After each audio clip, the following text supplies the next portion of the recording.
It began on a night that would stay with me forever. A night when the fluorescent lights of the forensic lab cast long, sterile shadows across the metal tables, and the hum of the ventilation system seemed impossibly loud. I remember the exact moment the evidence arrived. A body, unremarkable at first glance, wrapped with the same meticulous care we give all the deceased. But then I noticed it. The anomaly that made my pulse accelerate. My hands tremble slightly as I lifted the sheet. There was something in the tissue, something in the chemistry of this man's body that simply shouldn't exist. Nothing in my years of training, nothing in any textbook I had ever studied could explain it. A toxicology report littered with contradictions, traces of substances that should have been impossible to find together. And in the cellular analysis, markers that no one had ever reported in living humans.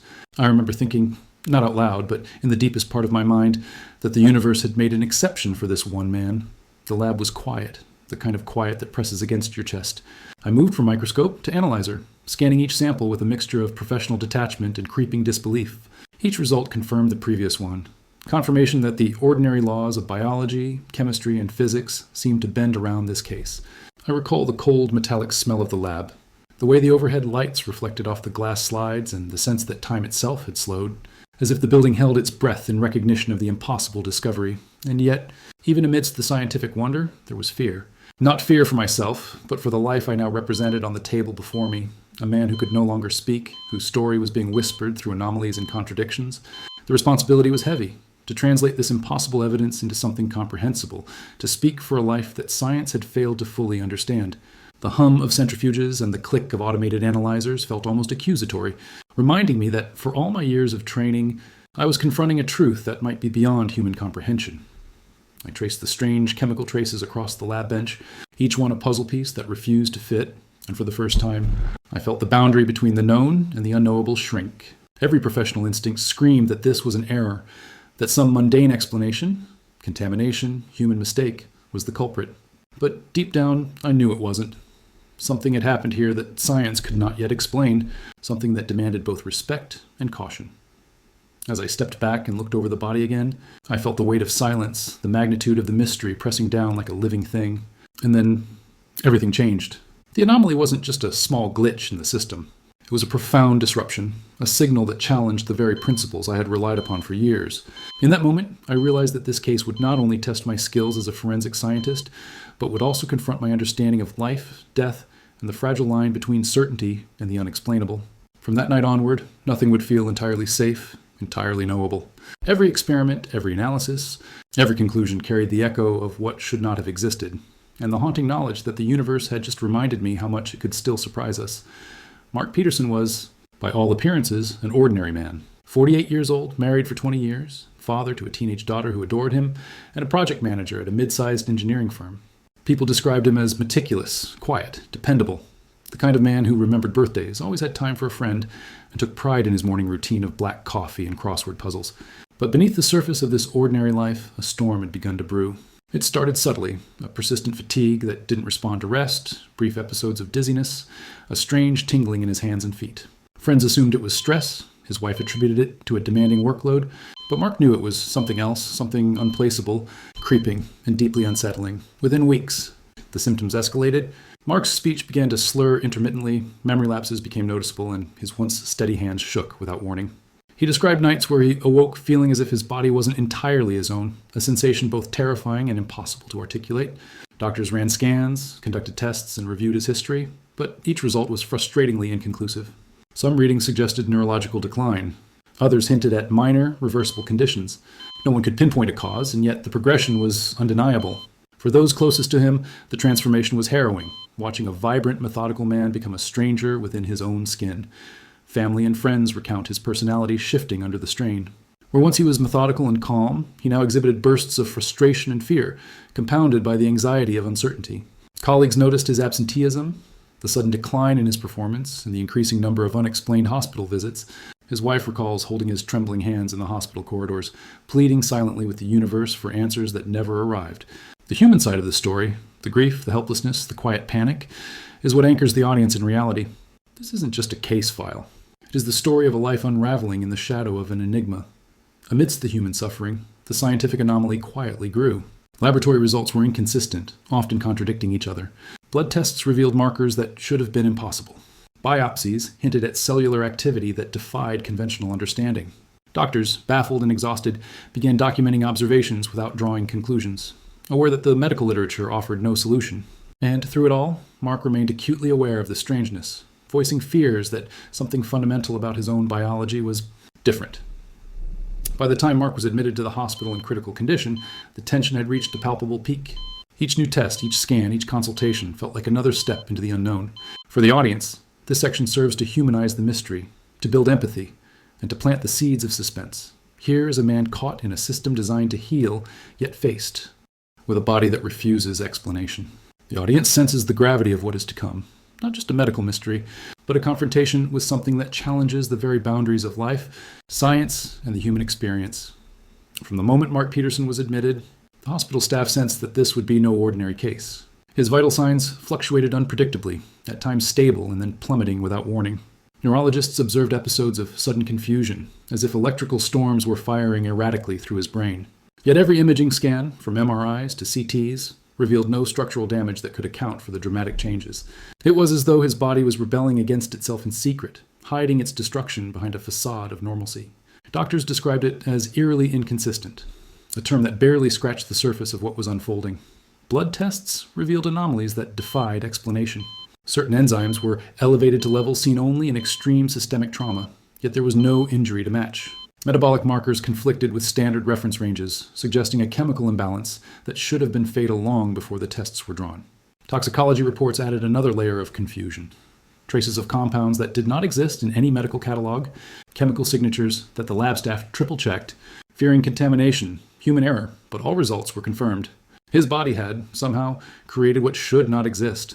Neurologists documented episodes of catatonia followed by sudden bursts of hyperactivity, muscle spasms that resembled seizure activity but did not match any known patterns, and reflexes that were alternately sluggish and hyper-responsive.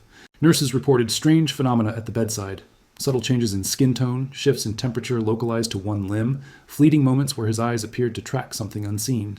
These observations, while anecdotal, were noted meticulously in the charts, leaving the medical team increasingly unsettled.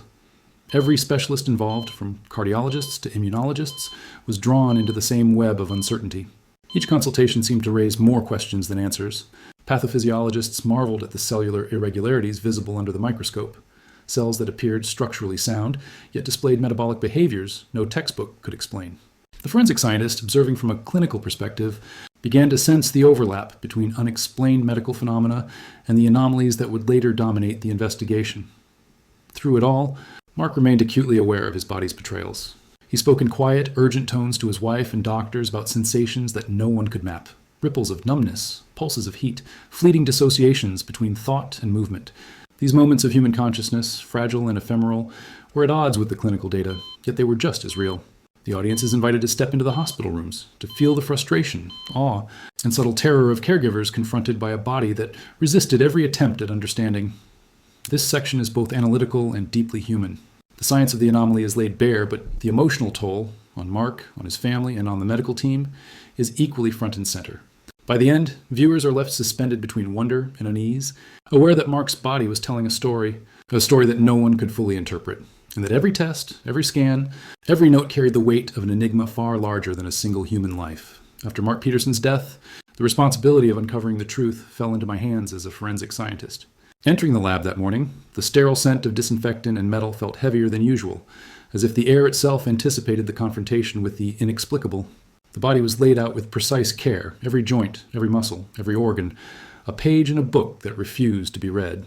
I approached the autopsy with the dual awareness of professional detachment and a gnawing, almost instinctive dread.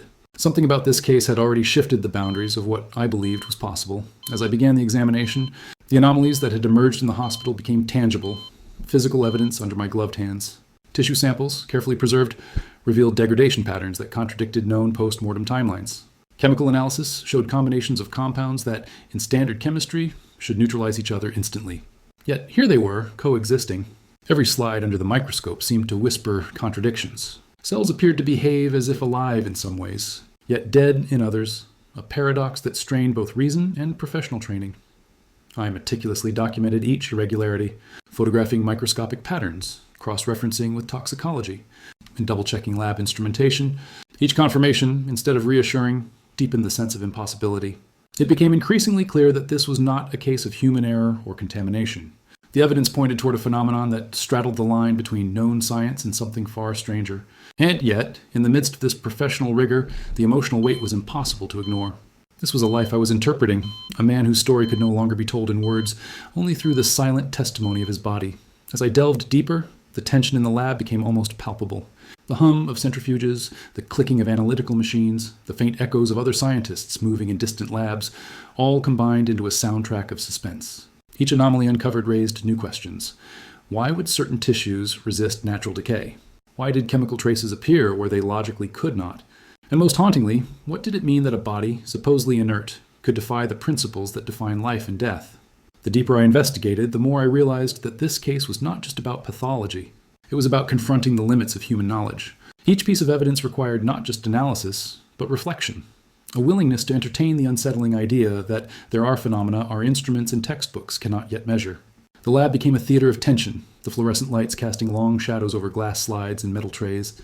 In that stillness, I felt the convergence of awe, fear, and reverence, emotions usually reserved for moments of personal revelation, now applied to the silent, unyielding truth of a man who had passed too soon.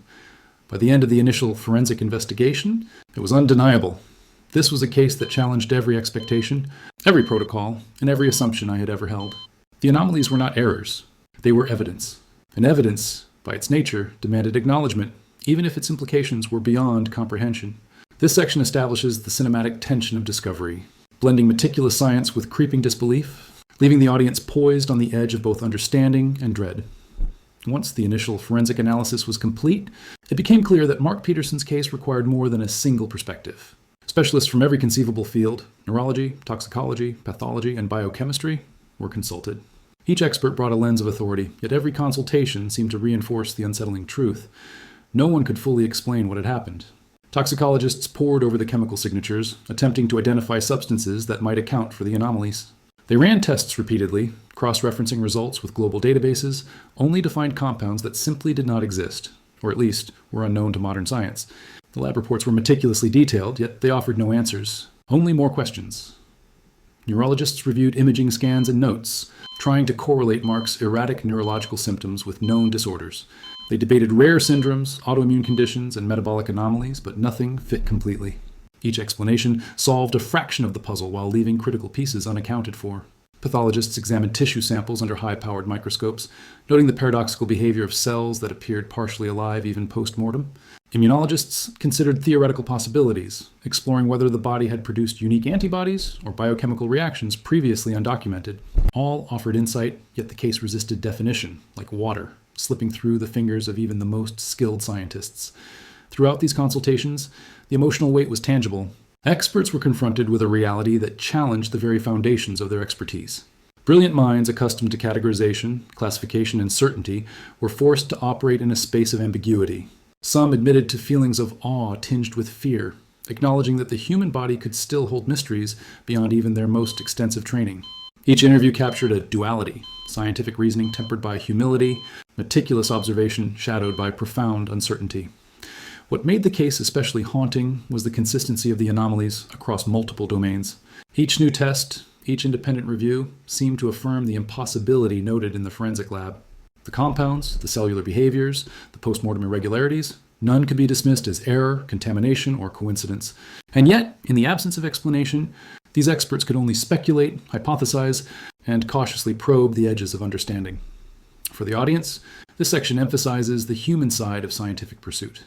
The tireless quest for answers, the frustration of encountering limits, and the humility demanded by the unknowable. Cinematically, it is a series of close-up shots of experts examining slides, animated debates over charts, and reflective pauses as each specialist confronts a reality that defies explanation. The tension is intellectual and emotional simultaneously, underscoring the delicate balance between what is known and what remains a mystery. By the end of this section, viewers sense that Mark's case is more than a medical puzzle. It is a profound confrontation with the boundaries of human knowledge, leaving both experts and the audience suspended in awe and uncertainty. As the weeks of investigation unfolded, I returned to the lab with a growing sense of inevitability. There were pieces of evidence that had haunted me from the beginning, chemical traces, cellular behaviors, and biological markers that, by every standard, should not have existed. It was time to confront them fully, to lay them bare and acknowledge what they implied. The lab felt heavier that day, the fluorescent lights harsher, the metallic scent sharper, as if the space itself recognized the gravity of what was to come. Each slide, each vial, each scanned image seemed to pulse with a quiet defiance, whispering that reality was not what we thought. I began by reviewing the chemical analyses, again and again. Compounds appeared in ratios that should have been chemically impossible, substances that in textbooks would neutralize each other instantly, yet in Mark's tissues they coexisted. The logic of chemistry, the rules that governed reactions and interactions, seemed suspended. I moved to the tissue samples, scrutinizing degradation patterns under the microscope. Some tissues resisted decay, appearing almost vibrant in their cellular activity long after death, a silent reminder that the body had harbored secrets the living could not comprehend. Each discovery deepened both awe and unease. There were moments when I had to pause, to close my eyes, to let the reality sink in. What did it mean when evidence contradicted the very laws upon which medicine and science were built? Could a body truly contain information, signals, or reactions that no human instrument was equipped to measure? Could life leave traces that exceeded understanding, even in death? These questions pressed upon me, and the silence of the lab amplified their weight. The responsibility of speaking for Mark, of interpreting what the body had endured and revealed, was overwhelming. As I documented the anomalies, I felt the full ethical and emotional burden of the work. This was not a simple scientific curiosity. It was an encounter with the limits of human knowledge, a confrontation with phenomena that forced reflection on life, mortality, and the boundaries of understanding. Each photograph, each recorded measurement, became evidence not just of a medical anomaly, but of the profound mystery that had defined Mark's final days. The narrative was no longer just forensic. It was existential, touching on the fragility of comprehension and the humility demanded when science meets the inexplicable. The audience, at this point, is drawn into the cinematic tension. The slow pan across microscopes, the zoom on impossibly intact tissue, the close-up of chemical signatures that should not coexist. Every frame reinforces the paradox. Every word of narration underscores the awe, fear, and reverence the evidence commands.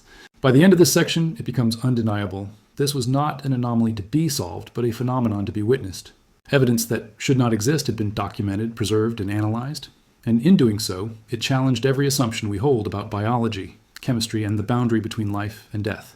The mystery remains, silent but insistent, leaving viewers suspended in both intellectual and emotional awe. In the quiet that followed the investigation, the weight of unanswered questions settled over everyone involved. The forensic lab was still, the instruments idle, yet the echo of Mark Peterson's case lingered in every corner.